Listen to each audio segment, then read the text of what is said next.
Adão, e dele tirou a mulher Eva. Os dois eram livres, eram perfeitos, e também usaram o seu direito de escolha para desobedecerem a Deus.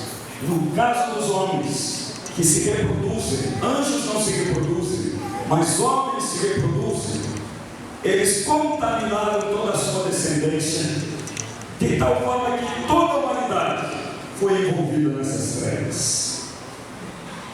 Há referências aqui, eu anotei, você pode acompanhar aí, sobre o surgimento então do reino das trevas. Você tem esse texto de Isaías, capítulo 14, e de Ezequiel, capítulo 28, quando ali é relatado dessa rebelião que nasceu no coração de Lúcifer lá no céu, para se rebelar contra o reino de Deus, e a consequência dessa rebelião foi a expulsão daqueles anjos do céu. E a humanidade, que também, influenciada por Satanás, também entrou pelo caminho da rebelião, também contaminou toda a descendência. Adão contaminou toda a sua descendência.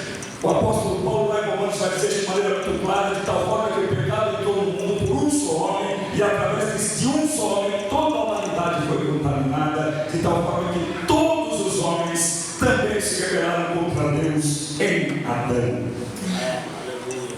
Coisa triste é a rebelião, irmãos. Coisa triste é a rebelião. Este é o princípio de todo mal, o princípio de todo pecado. Ele nasce no orgulho e ele se manifesta através deste ato horrendo que Deus detesta, chamado rebelião. E o princípio de Satanás continua o mesmo. É isso que ele quer incitar, viu, irmão? É isso que ele quer incitar muitas vezes no seio da igreja. É isso que ele quer incitar no coração de muita gente. Lúcifer no céu era alguém importante antes da terra, e talvez isso causou nele algo diferente, um sentimento diferente, um sentimento estranho, um sentimento de que ele não precisaria mais se submeter ao domínio de Deus, ao reinado de Deus, ao cuidado de Deus. A rebelião, ela geralmente nasce assim. Ela nasce de um sentimento de que eu sou melhor, de que eu sou mais importante, de que eu mereço mais reconhecimento, de que aquilo que eu estou fazendo ainda é muito pouco, que eu tenho mais. Irmão, se você tem mais, o Deus que te criou, Ele te dará mais. Se você tem algo mais na tua vida, não se desespere, porque o Deus que te colocou aqui, te colocará em lugares mais altos, se esta for a sua vontade. Aleluia! Mas esse sentimento no coração é de onde nasce todo o sentimento de rebelião, que já no início da criação produziu tamanha desgraça. É aí que nasce o império das trevas. Olha só que interessante isso, irmãos. É chamado na Bíblia de império das trevas, onde as coisas são ocultas. Nas trevas ninguém enxerga, nas trevas ninguém vê com nitidez, na escuridão ninguém sabe para onde vai, na escuridão a gente não tem certeza de nada. Escuridão também fala de não conhecimento, de desconhecimento. É para lá que o inimigo quer levar muita gente, para esse ambiente de obscuridade, para esse ambiente onde ninguém sabe para onde ir, esse ambiente de perdição. Mas lembra que nós falamos no início? No reino de Deus, na casa de Deus, na obra de Deus, Deus levanta homens para ensinarem o povo o caminho que devem andar e a obra que devem fazer, porque estão na luz. Aleluia. Aleluia. Aleluia. Porque eu quero dizer a você que toda rebelião, ela tem por princípio o princípio de Satanás. Não há rebelião, e muitas vezes se muda o nome, e muitas vezes se muda, se dá uma roupagem mais bonita, mas rebelião é rebelião sempre. Rebelião é rebelião sempre. Todas as vezes que me levanto contra aquilo que Deus instituiu, eu estou me rebelando. E este é o princípio de Satanás. Que a luz de Deus nos ilumine sempre. Que a luz do Senhor nos ilumine sempre. E é por isso que Deus nos deixou esta santa e gloriosa palavra. Lâmpada para os teus pés é a tua palavra, e luz para os teus caminhos. Quem anda na palavra anda na luz. Que a palavra seja a luz do nosso coração. Estamos vendo tempos difíceis, estamos vendo tempos confusos, Estamos vendo tempos de mistura muito grande, mas a palavra de Deus é poderosa para iluminar o nosso caminho. Davi, em um dos seus salmos, ele faz uma afirmação interessante. Ele diz: Senhor, na tua luz nós temos luz. Ou seja, quando nos expomos à luz de Deus, a gente se vê como a gente verdadeiramente é. Irmãos, a gente precisa sempre. Você vê Davi é um exemplo nisso. E ele diz em outro salmo, ele diz assim: olha, Senhor, sonda-me, vê se há em mim algum caminho mau, caminho talvez que nem eu estou enxergando, mas Senhor, o Senhor está vendo. Me sonda e me fala. Irmãos, nós temos que ter essa oração também no nosso coração. Será que existe algum caminho mau? Será que existe alguma pequena treva querendo obscurecer a luz de Deus dentro de nós? Jesus Cristo vai dizer isso: olha, se a luz que vigiar for em trevas, quão grandes serão essas trevas, falando da maneira como nós olhamos para as coisas, porque há uma maneira pecaminosa de olhar para a vida, de olhar para as circunstâncias, de olhar para o ministério, de olhar para a igreja, uma maneira que não é pura, uma maneira que não é inspirada em Deus. Jesus Cristo vai dizer: olha, cuidado, porque os teus olhos são a candeia do teu corpo, e se a luz que em ti há for em trevas, quão grandes serão essas trevas. E o que ele está querendo dizer é o seguinte: se você for dominado por uma maneira maligna de olhar para a vida, de olhar para as coisas, de olhar para o ministério, você vai se perder. Então Davi está dizendo: vamos nos expor à luz de Deus. Sabe que Deus tem falado comigo esses dias, irmãos? Lá em Hebreus, a Bíblia diz assim: Deus corrige a quem Ele trata por filho. Deus corrige a quem Ele ama. Mas qual foi a última vez que você e eu oramos assim: Senhor, me corrige, Senhor, me corrige, me confronta. Irmãos, nós precisamos de um Deus que nos vença. Nós precisamos de um Deus que vença a nossa obstinação. Nós precisamos de um Deus que diga não para a gente. Precisamos de um Deus que, aliás, Deus não é Deus que mima ninguém. Deus não é Deus de mimados. E Ele diz não, é a gente que muitas vezes não quer ouvir. Então a gente vai procurando discursos mais agradáveis. Tem muita gente procurando discursos mais agradáveis, discursos que alimentem o meu ego, que digam o que eu quero ouvir. Paulo já dizia: nos últimos dias muitos terão comichão nos ouvidos, porque só quererão ouvir aquilo que desejam ouvir. Mas feliz é aquele que se expõe e diz: Senhor, me corrige, se necessário for, me confronta, tira de mim se há trevas, retire-as de mim. Aleluia. Para quê? Para o meu próprio bem. A gente precisa pedir isso a Deus, irmãos: me corrige, Senhor, realmente me confronta. E via de regra, Deus vai me confrontar com as pessoas que Deus colocou na minha vida para me pastorear. E essa é a função muito importante do pastor, e tão difícil nos dias de hoje: é ser um instrumento de Deus para trazer confronto bíblico às pessoas. Quando um pastor confronta, ele não confronta com aquilo que acha, ele confronta com a palavra, com aquilo que Deus pensa a respeito das coisas. E feliz é o irmão, a irmã, feliz é o obreiro, feliz é aquele que ouve aquilo que Deus está falando através do seu líder, que ouve aquilo que Deus está falando através do seu pastor, através da palavra de Deus. Nós tivemos dias, irmãos, onde o princípio da rebelião está muito forte no mundo. Você percebe que todo tipo de autoridade hoje é questionada. Se questiona a autoridade paterna. Então, se levanta na sociedade o politicamente correto: olha, pais, não corrijam muito os seus filhos. Pais, não digam aos seus filhos o que eles devem fazer, eles devem descobrir por si mesmos. Pais, é isso e aquilo, isso é o que diz o mundo, mas o que diz a palavra?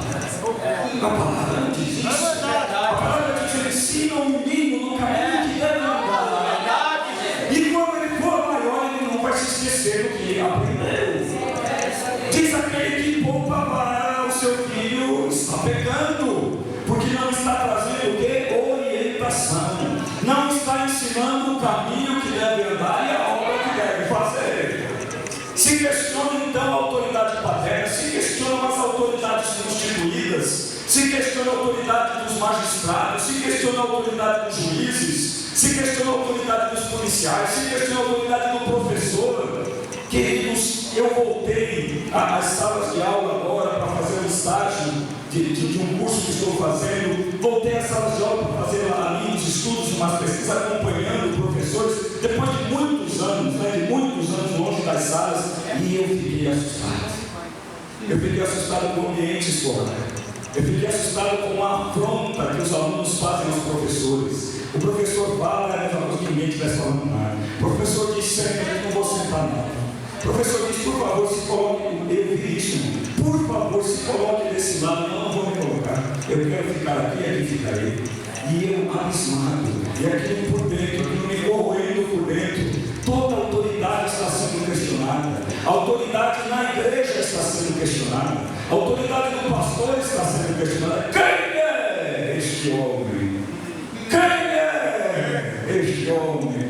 Para me dizer alguma coisa, na minha vida não veio. É o princípio da rebelião, é o princípio das trevas, é o princípio que levou Satanás a ser expulso do céu, é o princípio que levou Adão e Eva a serem expulsos do paraíso, e é o princípio que está imperando mais em nome de Jesus. Neste lugar eu creio a homens e mulheres que querem ser expostos à palavra de Deus, expostos à luz do Senhor, expostos à disciplina do Senhor. Aleluia! Jesus Cristo disse assim: eu não vim fazer a minha vontade, eu vim fazer a vontade daquele que me enviou. A minha comida e a minha bebida é fazer a vontade daquele que me enviou.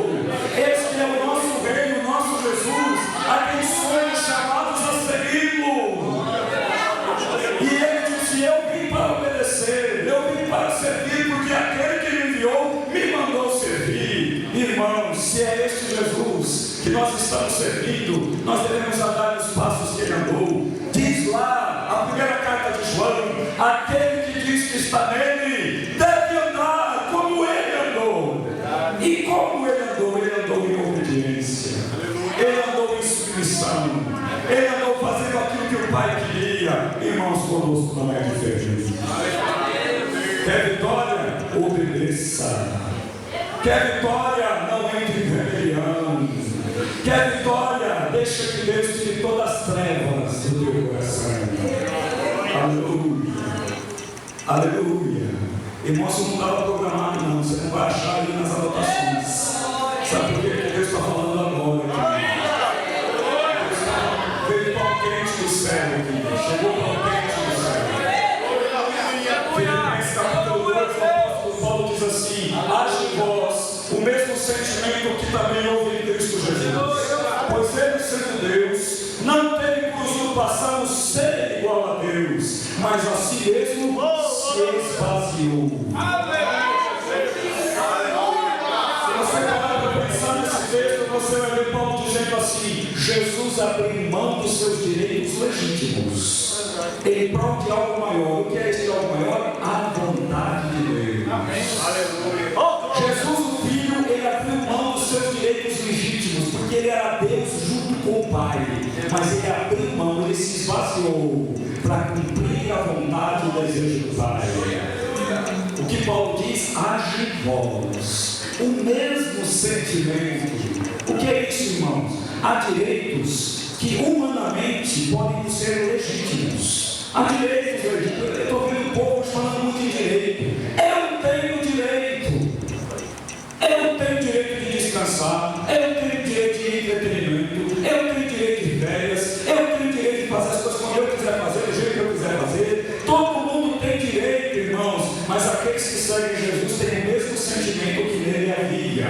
E qual é o sentimento? Esvaziar-se, abrir mão dos seus direitos em prol de algo maior. E o que é esse algo maior? É a vontade do Rei, é a vontade do soberano.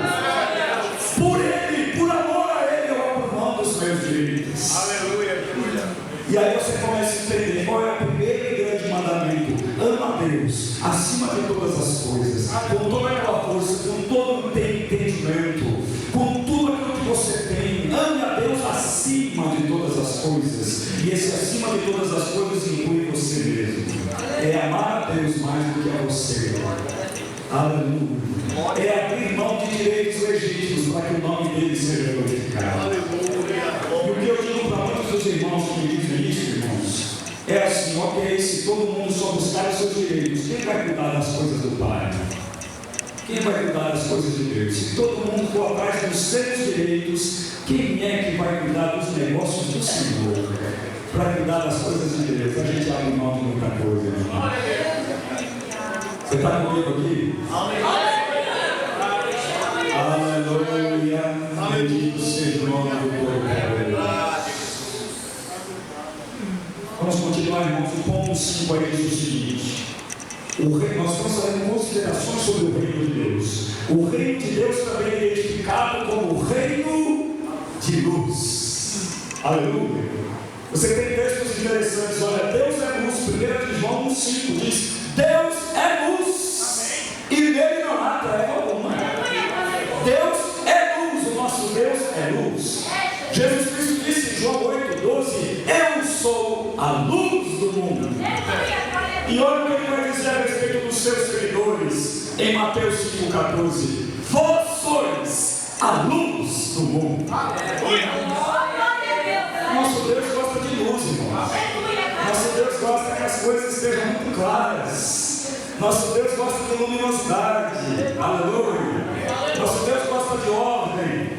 Quando o mundo estava em caos, ele disse: haja luz, e houve luz. É assim o nosso Deus. Nosso Deus gosta de ordem, de organização, de decência, de luminosidade. Ele não gosta de coisas ocultas, escondidas, nos bastidores, por detrás dos acontecimentos. Deus gosta que as coisas venham para a luz. É na luz que a verdade se manifesta. É na luz que as coisas são resolvidas. É na luz que a gente se mostra quem verdadeiramente a gente é. Quem é de Deus vem para a luz. Não tem medo de se expor, não tem medo de se mostrar. Aleluia. O reino de Deus, então, é um reino de luz. Então nós descobrimos pela palavra, irmãos, que existem dois reinos na Bíblia: o reino da luz, que é o reino de Deus, e o império das trevas, que é este reino de Satanás, que surgiu na rebelião lá de Satanás do céu e que permanece até o dia em que ele será totalmente vencido. Mas eles estão em oposição. Luz e trevas não se misturam. Luz e trevas estão em oposição. Então a gente não pode servir a dois senhores. Já disse Jesus Cristo: quem é da luz é da luz. Eu vou repetir isso, porque o Espírito de Deus está falando conosco nisso, meu irmão. Quem é da luz é da luz. Aleluia. Existe um quadrinho aí onde a gente apresenta esse antagonismo entre luz e trevas. Então o reino das trevas tem um rei. Quem é o rei das trevas? É Satanás. Satanás é o príncipe deste mundo. Jesus Cristo já disse isso. Então o reino das trevas tem um rei, que é Satanás. O reino da luz também tem um rei, e o seu nome é Jesus. O reino das trevas tem uma lei. Olha a lei do reino das trevas. É assim: viva como quiser. Verdade. O reino das trevas tem uma lei. Qual é a lei das trevas? É assim. E olha, é sutil, mas essa lei das trevas tem penetrado sutilmente no meio da igreja. Que é essa ideia do viva como quiser. Viva como quiser. Viva do jeito que quiser. Viva egoisticamente do jeito que quiser. Esta é a lei das trevas. Mas o reino de Deus também tem uma lei. E a lei é: viva como Deus quer. Quem é da luz está preocupado em viver, está muito interessado em saber como o rei quer que ele viva. Quem está nas trevas não está preocupado. Quem está nas trevas, viva como quiser. E tem gente que quer até usar, irmãos, até o diabo usou a palavra na tentação de Jesus no deserto. E tem muita gente que usa a palavra para querer justificar os seus atos pecaminosos. Mas não tem jeito não. Porque quando você vê a Bíblia como um todo, a luz que sai da Bíblia denuncia toda a treva. Mas tem gente que diz assim: olha, Deus é misericordioso. Irmãos, tem gente que está entendendo errado o que é misericórdia. Tem gente que está entendendo errado o que é misericórdia. Irmãos, misericórdia não é Deus concordar com o teu pecado. Aleluia. misericórdia é Deus te dar misericórdia. Olha, eu estou errando, mas sabe como é? A carne é fraca. Deus é misericórdia. Não, irmão, isso é só meia verdade, você não está entendendo. Deus jamais vai concordar com o pecado de ninguém. Mas o que é misericórdia? É assim: você pecou, o que você merece? Morrer, morte, porque diz a Bíblia, o salário do pecado é a morte. Então você pecou deliberadamente, você devia morrer. Mas Deus diz assim: não, a misericórdia de Deus é isso, eu vou dar um tempo. Não vai morrer agora, eu vou dar um tempo. E eu vou mandar a palavra através do meu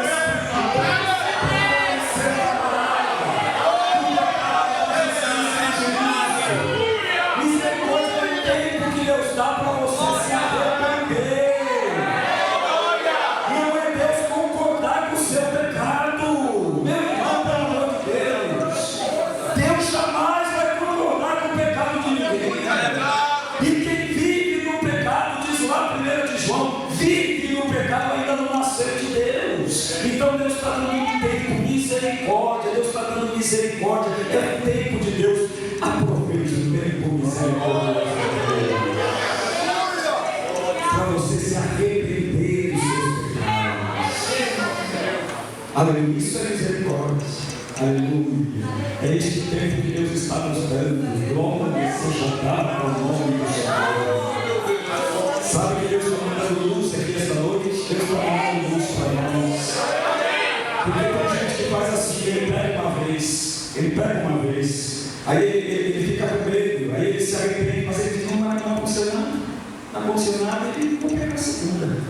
Aí não aconteceu nada, eu vou pegar a terceira. Ele acha que Deus agora está concordando com esse estilo de vida dele. Você não está considerando a misericórdia de Deus, o amor de Deus pela tua vida. Aleluia.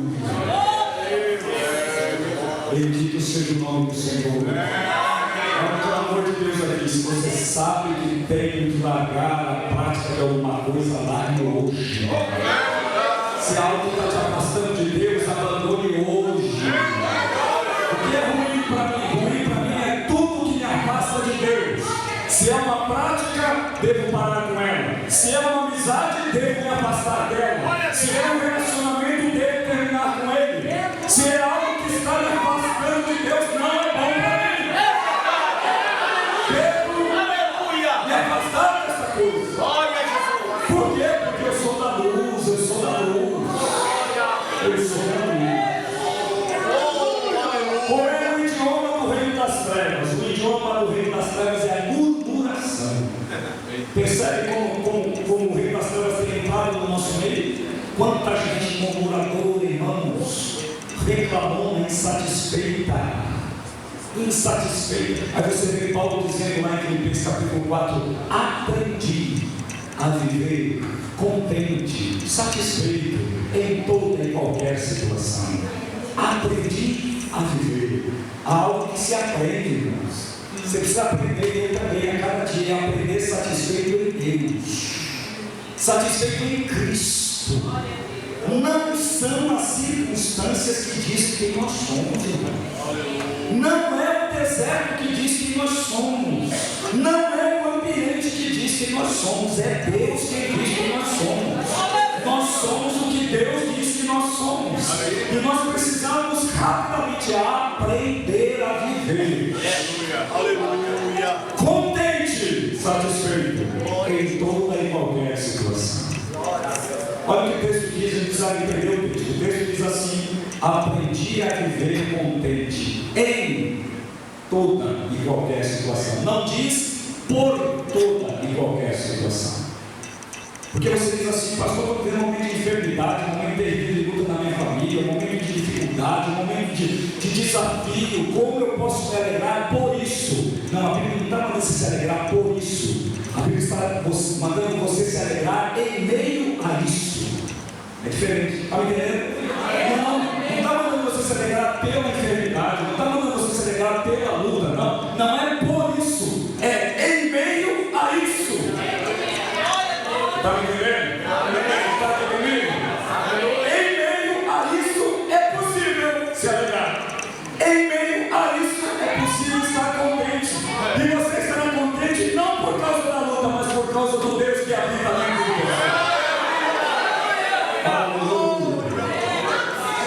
Irmão, você sabia que o Espírito Santo que mora dentro de você tem um fruto?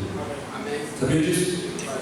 Então tem provisão dentro de você, porque o Espírito que mora, ele não visita, viu? O Espírito Santo não visita, ele mora. Ele mora dentro de você, está aí todo o tempo. Ele tem um fruto: amor, paz, alegria. Sabia que faz parte do fruto do Espírito alegria? E qual foi a última vez que você ouviu assim: Espírito Santo me alegra? Você sabia que é possível isso? Paulo diz assim, ó, lá nos Filipenses: alegrai-vos no Senhor. Outra vez vos digo: alegrai-vos. Porque Paulo ia dar uma ordem, porque ali está no imperativo: alegrai-vos, ou seja, se alegrem a si mesmos. Como é que eu posso me alegrar? Como é que eu posso me alegrar se tudo está ao contrário? Se tudo não está do jeito que eu gostaria? Como é que eu posso me alegrar? Por que Paulo estava dizendo isso? Porque ele já tinha ensinado aquela igreja: alegrai-vos no Senhor. Como é que é isso? Está tudo errado, está tudo dando errado, mas eu digo assim: Espírito Santo, eu estou muito triste ultimamente. Tem igreja que há muito tempo não dá um sorriso dele.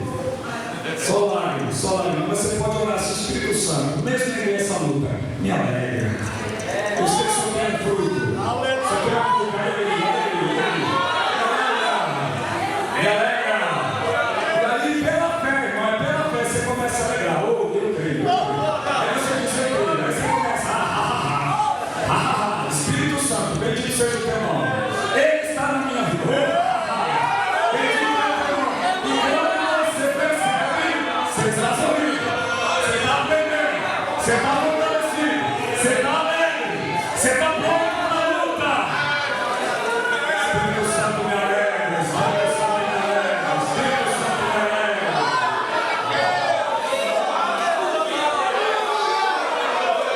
Aleluia.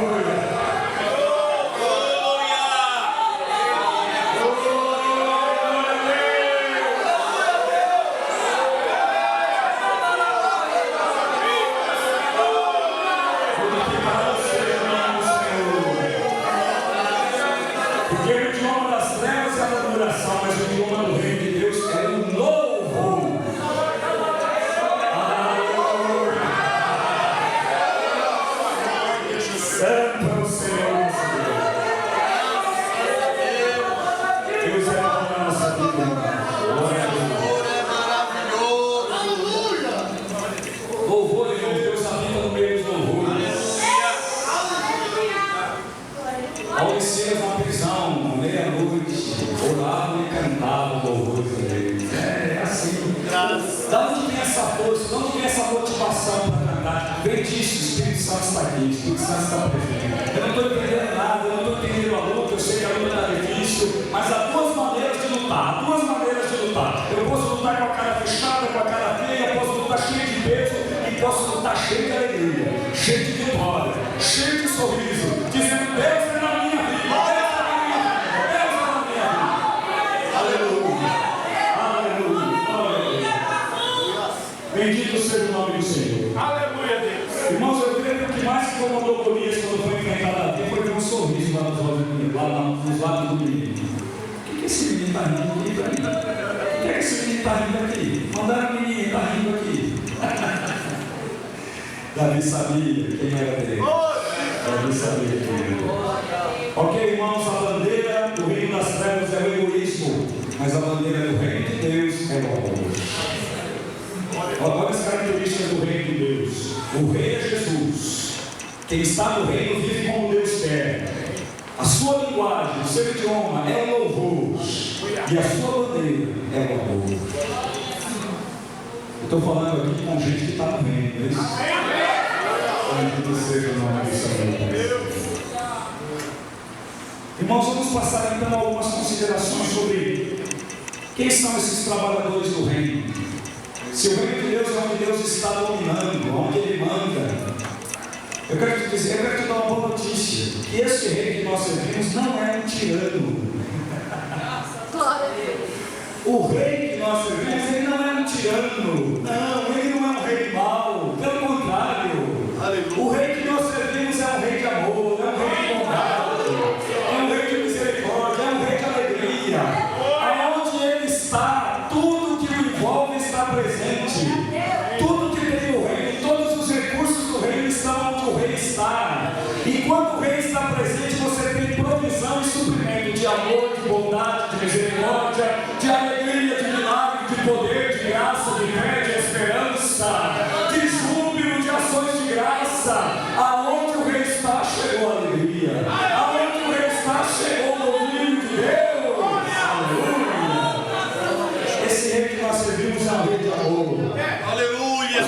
aconteceu? Olha só, nós dissemos que no reino das trevas toda a humanidade caiu no reino das trevas. Mas sabe o que Deus fez? Deus poderia aniquilar o reino das trevas, porque Ele é poderoso e soberano para isso. Mas o que Ele fez? Ele não deixou a humanidade em trevas. Ele enviou o seu Filho para iluminar aqueles que estavam em trevas. Quando você vê Mateus 4,16, você vê lá: o povo que estava em trevas viu uma grande luz. O povo que estava em trevas viu uma grande luz. Aleluia. Vamos ver esse texto de João, capítulo 1. Aleluia, bendito seja o nome do Senhor. João, capítulo 1. Aleluia. Vamos ver então quem são esses que se tornarão os trabalhadores do reino. Quem são esses? João capítulo 1, versículo 4, olha só: a vida estava nele, e a vida era a luz dos homens. A luz resplandece nas trevas, e as trevas não prevaleceram contra ela. Um dia nós encontramos a luz. Não foi assim? Você lembra que Paulo, então Saulo, no caminho de Damasco, quando ele tem um encontro com Cristo, o que ele vê é uma resplandecente luz. Jesus é esta luz que um dia iluminou as nossas trevas. A gente não enxergava nada. Paulo diz assim: se o nosso evangelho está encoberto, é para os que estão em trevas que ele está encoberto, o qual Deus neste século cegou o entendimento dos incrédulos, para que não lhes resplandeça a luz do evangelho da glória de Deus em Cristo. Mas irmãos, eu não sei porquê, não me pergunte porquê, mas em nós a luz prevaleceu sobre as trevas. Nós estávamos em trevas tão densas quanto todos esses que estão aí fora agora. Nós estávamos cegos, mas um dia, misericórdia de Deus, amor de Deus, bondade de Deus, a luz resplandeceu na nossa vida, e nós enxergamos, e nós vimos, aleluia, e nós recebemos a luz para nunca mais sairmos dela. Jesus veio trazer o evangelho do reino, e você vai encontrar isso em muitos textos da palavra. Por exemplo, Mateus capítulo 4, versículo 23, diz assim: Jesus andava por toda parte pregando o evangelho do reino. O evangelho que Jesus pregava era o evangelho do reino. Que é isso? Evangelho é boas novas, você sabe disso. Agora, o que é o evangelho do reino? O evangelho do reino é esse. Olha só, o evangelho do reino são as boas novas de que o reino da luz chegou. E que o rei, aleluia, está chamando aqueles que estão em trevas para a sua maravilhosa luz. O rei chegou. E ele chegou com luz, iluminando as trevas. E convidando, olha que coisa linda, irmãos, convidando aqueles que estão em trevas, dizendo: vem para a luz. Vem para a luz. O rei está chamando, quem está em trevas pode vir para a luz. Aleluia! Como é que vem para a luz? Mediante o arrependimento e o novo nascimento. Aleluia! Marcos capítulo 1, versículo 15. Como é que os homens saem das trevas e vêm para a luz? Recebendo as boas novas de salvação, se arrependendo. Olha só, Marcos capítulo 1, versículo 15. Dizendo Jesus: o tempo está cumprido e o reino de Deus está próximo. Arrependei-vos e crede no evangelho. Aleluia.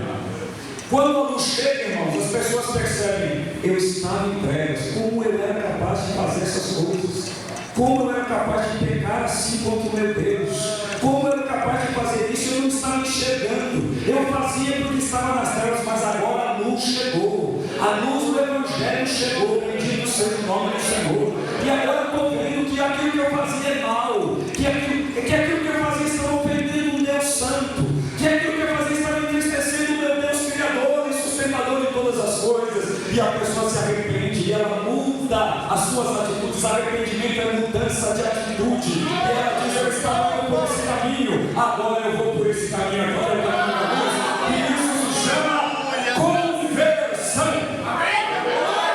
Estava indo por o caminho do inferno, não, eu dou minha volta, eu vou indo por o caminho do céu, todo o caminho da luz. Deixa eu te dizer uma coisa: nesse ponto o rei não abre mão. Não tem como andar no reino da luz andando no mesmo caminho que você andava. O Evangelho propõe arrependimento, que é mudança de atitude, é conversão, é mudança de vida. Quem se encontra com Jesus muda de vida. Se alguém está em Cristo, é uma nova criatura. As coisas velhas já passaram, coisas velhas já passaram. Tudo se fez novo, é tudo novo, tudo novo. Paulo vai dizer: aquele que roubava, não roube mais. Antes trabalha agora para ajudar aquele que precisa. Aquele que mentia, não minta mais. Aquele que era para se prostituir, agora ande como santo. Aquele que andava ali fazendo os desejos da carne, agora busca as coisas de Deus. São reinos opostos. E a gente não pode negociar essas coisas, meus irmãos. Encontrar-se em Cristo é ter vida transformada. Pelos frutos os conhecereis. É pelo fruto, irmão. Aquele que diz que está em Cristo e continua no pecado, alguma coisa está errada, meus camaradas. Aquele que diz que está em Cristo e continua andando nas trevas, alguma coisa está errada. Aquele que está em Cristo e quer ter amizade com o mundo, oh, meus irmãos. 1 João 2,15: não ameis o mundo, nem aquilo que no mundo há. Se alguém ama o mundo, o amor do Pai não está nele. Porque tudo que é do mundo, a concupiscência da carne, a concupiscência dos olhos e a soberba da vida, são do mundo. Mas aquele que faz a vontade de Deus permanece para sempre. Ele diz o seguinte: o mundo passa e as suas concupiscências, mas aquele que faz a vontade do Senhor permanece para sempre. Aleluia. Nós saímos do reino das trevas e viemos para o reino da luz. Um dos textos mais lindos sobre isso é Colossenses 1,13. Colossenses 1,13, Paulo diz assim: ele nos tirou do império das trevas e nos transportou para o reino do seu Filho amado. Ele nos tirou do império das trevas. A palavra ali no grego, irmão, tirou, essa palavra tirar, do grego, é a ideia de arrebatar. É tirar com mão forte, é arrebatar. Estávamos nas garras de Satanás, mas este veio o Rei Jesus. E nos arrebatou. E nos tornou com mão forte. E nos tirou das trevas. E nos colocou na luz. Ele nos tirou. Aleluia. Aleluia. Este Rei que servimos é poderoso.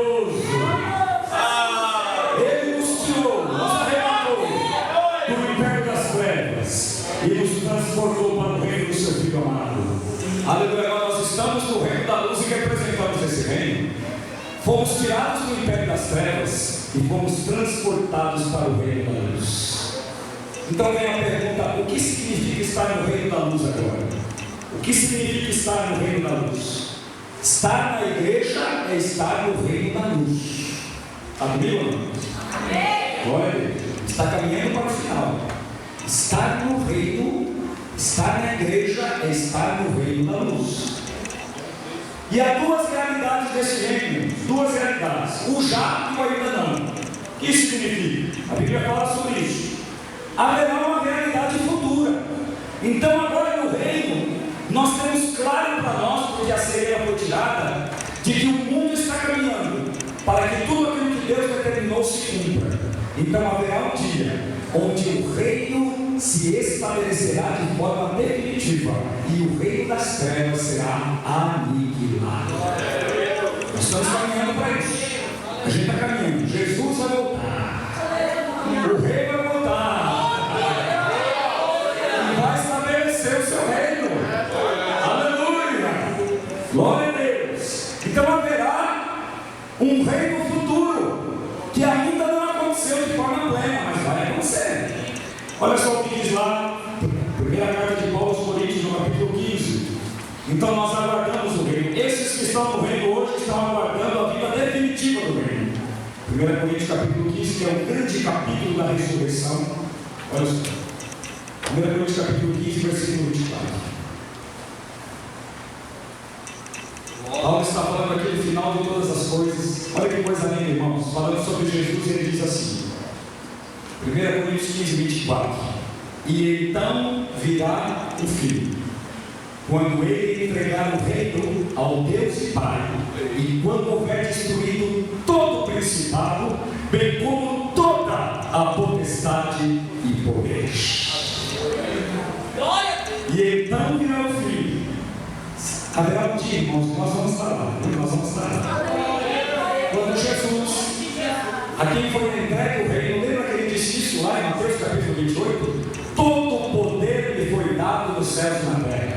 O Pai entregou todo o poder a seu Filho Jesus. Jesus está reinando hoje, aqui diz o versículo 25, porque convém que ele reine, até que haja posto todos os inimigos debaixo dos pés. Ele está reinando hoje, reinando na igreja, reinando, ele é o rei. Mas a Bíblia diz que quando todo o principado, todo o império das trevas for vencido, toda a criação reunida, todo o reino redimido agora, e nós estaremos lá. Aleluia. Jesus chegará diante do Pai e devolverá o reino para o Pai e dirá: aqui está, Pai, o reino que tu me deste, volta a reinar soberano sobre todas as coisas. E sabe o que fará parte desse reino que será devolvido a Deus? Nós, a criação dos filhos de Deus, pois a criação está sujeita à vaidade, não voluntariamente, mas por causa daquele que a sujeitou, na esperança de que a própria criação será redimida do cativeiro da corrupção para a liberdade da glória dos filhos de Deus.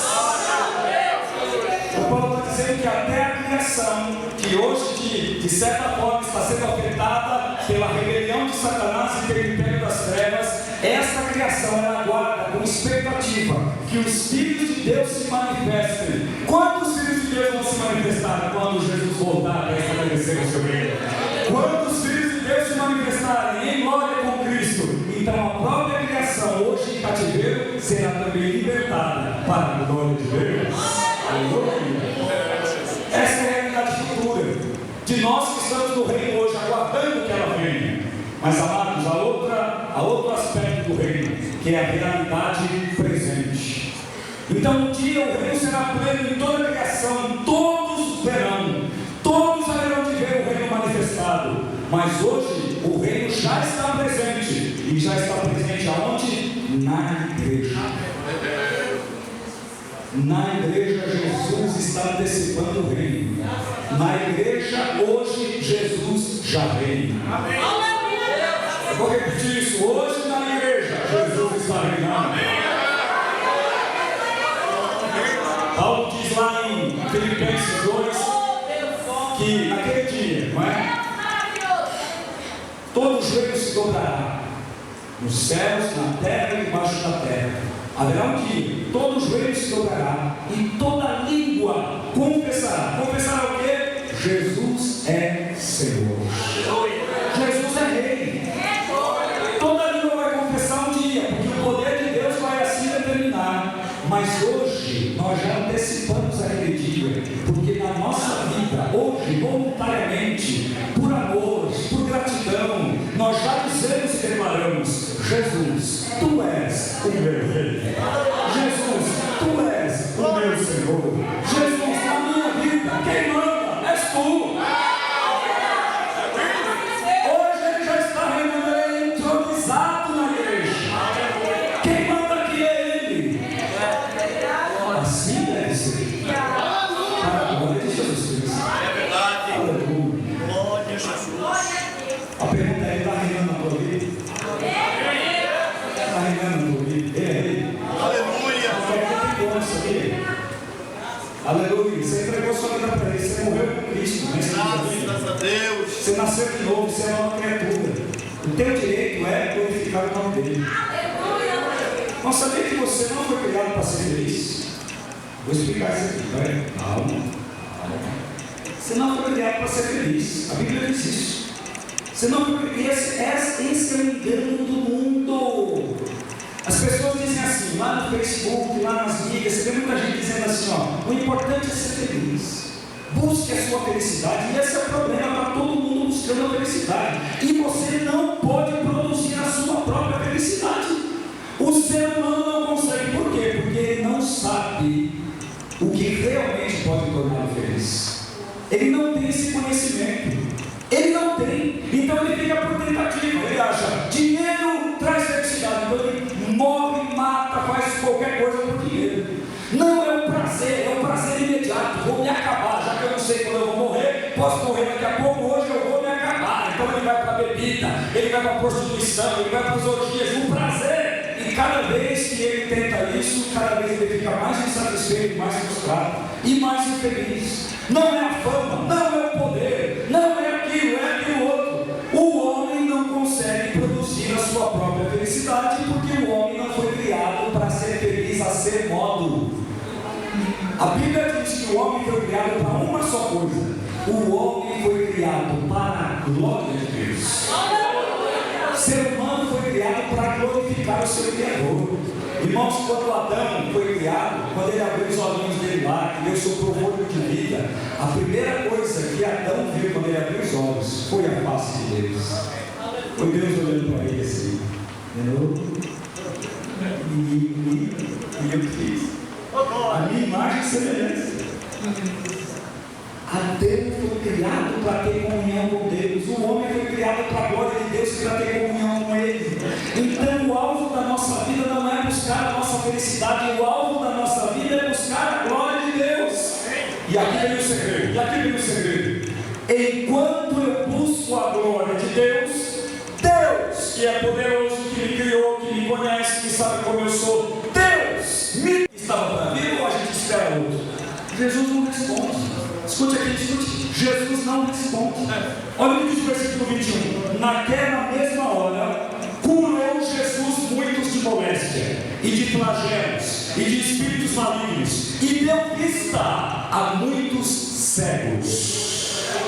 Então Jesus lhes respondeu: ide e anunciai a João o que vistes e ouvistes. Os cegos vêm, os coxos andam, os leprosos são purificados, os surdos ouvem, os mortos são ressuscitados, e aos pobres anuncia-se-lhes o Evangelho.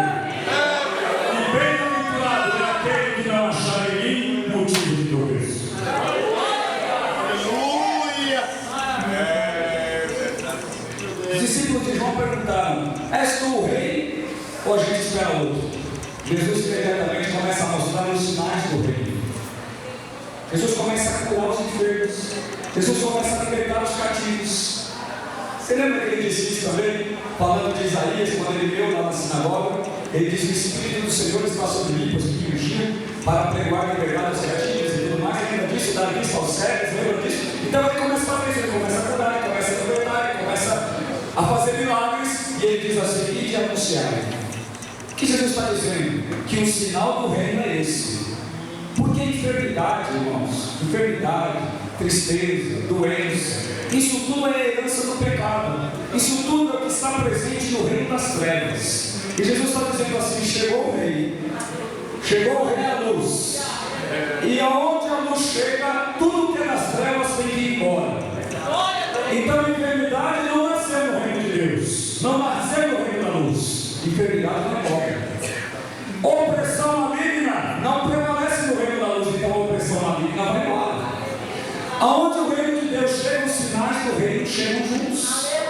Aleluia! Aleluia! A gente não vai entrar aqui no mérito, irmãos. Há toda uma linha aqui de pensamento, mas o que eu quero dizer é que Jesus demonstrou com seus milagres que o reino de Deus é marcado pelas provisões do reino. Posso dizer uma coisa para você? Você está no reino da luz. E há provisão no reino que você está, porque aonde você está, o rei provedor também está presente. Eu quero te dizer o seguinte, irmãos, que Jesus ainda cura a enfermidade. Eu vou repetir isso para a igreja de Deus, para uma igreja pentecostal, para uma igreja que nasceu no fogo, para uma igreja que crê nos dons espirituais. Jesus ainda cura. Jesus ainda cura.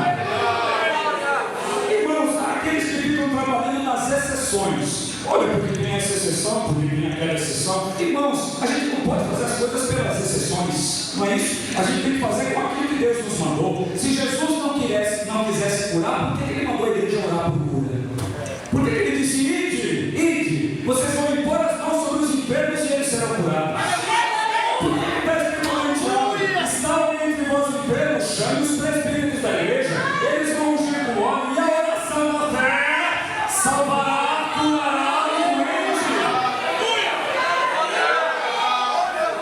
Se há a exceção, se há aquele caso que Deus não quer mesmo curar, se há aquele caso que Deus quer levar através da enfermidade, isso é com Deus. Mas enquanto a gente não sabe das exceções, a gente continua orando e crendo que Deus vai curar. O que eu quero dizer é que por nossa incredulidade tem muita gente que já poderia ter sido curada e ainda não foi. A gente precisa crer, nós estamos no reino. E no reino tem cura. Porque o reino tem cura.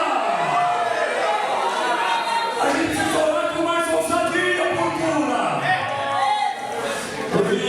Ouvi esses dias um pregador americano, um homem de Deus, não é esse enrolador não, um homem de Deus, que tem um ministério de cura tremendo em sua vida. E ele disse uma coisa impactante, irmãos, e eu quero impactar você também, para você pensar e orar. Ele disse assim: Jesus não nos mandou orar pelos enfermos, Jesus nos mandou curar. Aleluia. Está escrito na palavra. Aleluia. Aleluia. Curai os enfermos, libertai os oprimidos. Ide.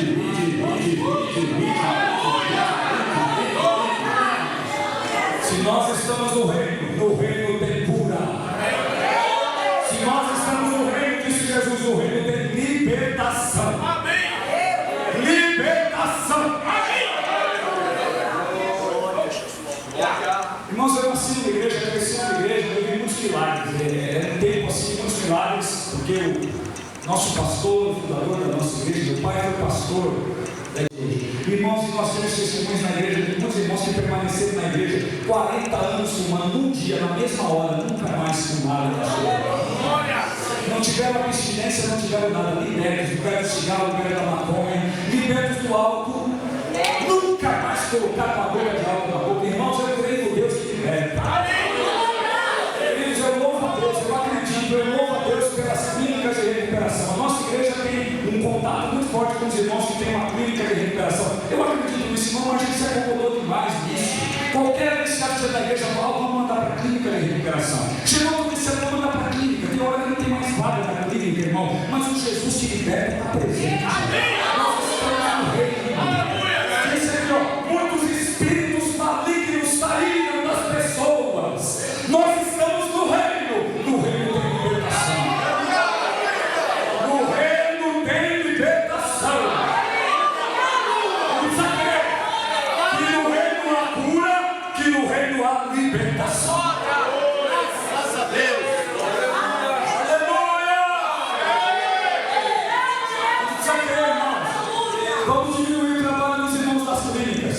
Vamos ser a igreja que olha, Jesus liberta aqui agora, instantaneamente. Liberta do vício.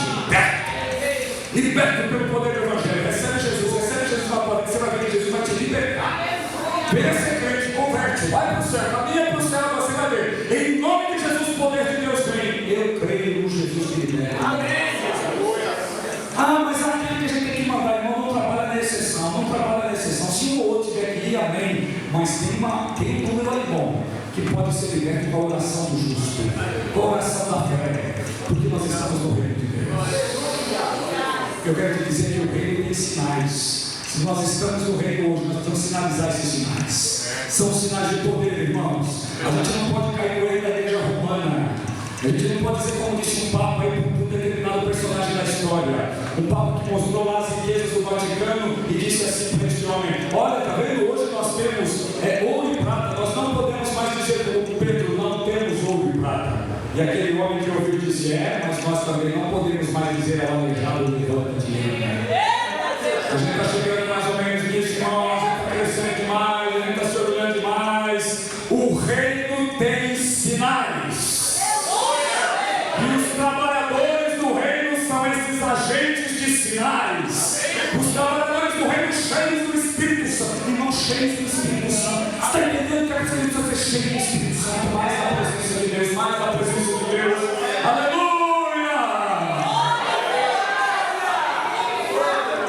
A gente precisa ser uma igreja conhecida na região, irmãos.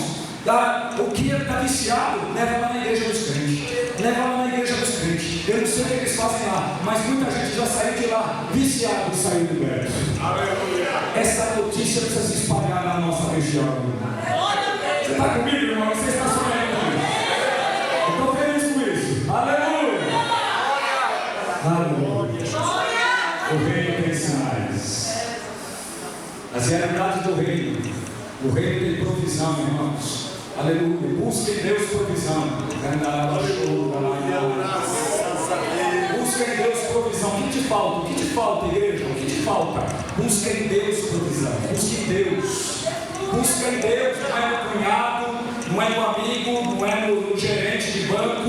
Busque em Deus. No reino existe provisão. No reino existe provisão. Quando Deus reina, existe provisão. E é por isso que a gente anda pela fé. Deus geralmente te dará um sonho além das tuas condições e possibilidades. Os teus sonhos geralmente são maiores do que as tuas posses. Os teus sonhos são maiores do que as tuas condições. Na igreja, Deus põe nos homens de Deus sonhos maiores do que os recursos. Para quê? Para depender do reino. Para depender do reino. Porque se tem na mão, irmãos, se a gente já tem na mão, até incrédulo faz.